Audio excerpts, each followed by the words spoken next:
Radio صدائے حریت جموں کشمیر سے خصوصی اپڈیٹ کے ساتھ حاضر ہیں۔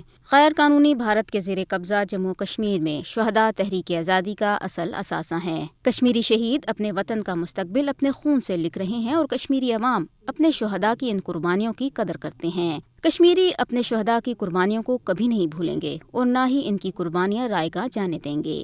حقیقت یہ ہے کہ مادر وطن کی آزادی کے لیے جان قربان کرنے سے بڑی قربانی اور کوئی نہیں، اور بھارت کے لیے غلامی پر موت کو ترجیح کشمیری شہداء کا ایک واضح پیغام ہے۔ شہداء ہی کشمیری عوام کے اصل ہیرو ہیں۔ بھارتی حکومت کشمیریوں کے عزم کو توڑنے کے لیے ہر غیر انسانی حربہ استعمال کر چکی ہے۔ ماورائے عدالت قتل، گرفتاریاں، تشدد اور توڑ پھوڑ مقبوضہ کشمیر میں معمول بن چکا ہے۔ تاہم کشمیریوں کا بھارتی غلامی سے آزادی حاصل کرنے کا عزم ہر شہادت کے بعد مزید مضبوط ہو جاتا ہے۔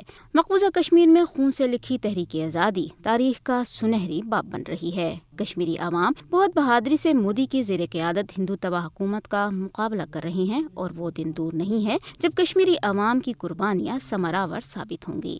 کشمیری عوام اپنے شہداء کے مشن کی حفاظت اور اس کو منطقی انجام تک پہنچانے کے لیے پرعزم ہیں۔ بھارت میں برسے اقتدار آنے والی ہر حکومت ایک نئے جمہوری ڈرامے کے ذریعے کشمیریوں کو الجھانے کی کوشش کرتی ہے۔ تاہم گزشتہ 7 دہائیوں سے جاری کشمیری عوام کی تحریک آزادی اس بات کا بیان ثبوت ہے کہ کشمیریوں کی جدوجہد مضبوط بنیادوں پر قائم ہے۔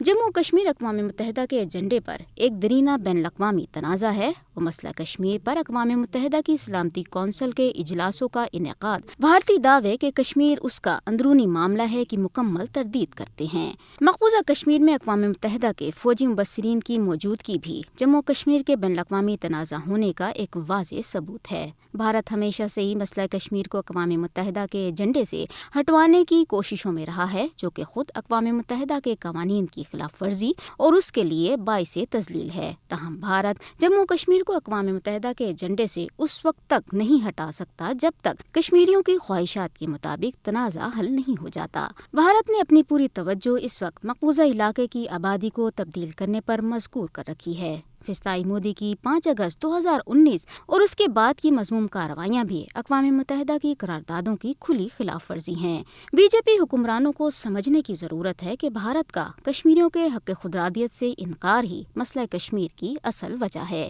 اقوام متحدہ کی قراردادوں میں مسئلہ کشمیر کے حل کے لیے اقوام متحدہ کے زیر اہتمام ہی رائے شماری کی حمایت کی گئی ہے، اور مسئلہ کشمیر کا حتمی حل اقوام متحدہ کی قراردادوں میں ہی مضمر ہے۔